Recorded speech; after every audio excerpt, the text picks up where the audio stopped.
Depuis plusieurs semaines maintenant, les services hospitaliers sont dans une situation plus que délicate.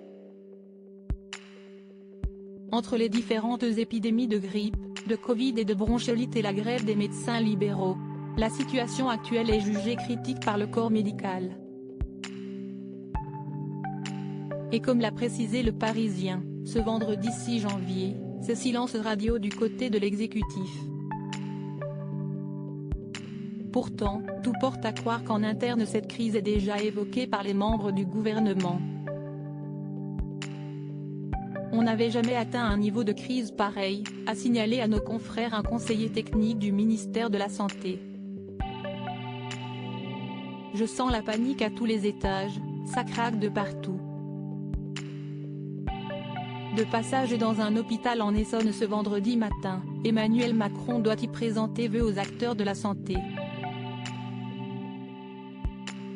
Une prise de parole très attendue par le milieu médical mais qui, toujours selon les informations de nos confrères, a pour but de donner un cap aux soignants, donner un sens à leur métier, a précisé l'entourage du président.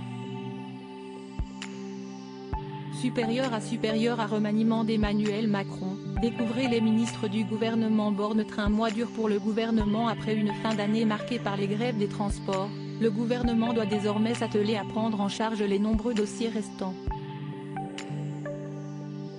Comme l'a souligné Le Parisien, le 5 janvier dernier, dans les affaires brûlantes du gouvernement il y a, la réforme des retraites, le projet de loi immigration, le projet de loi sur le nucléaire et bien d'autres.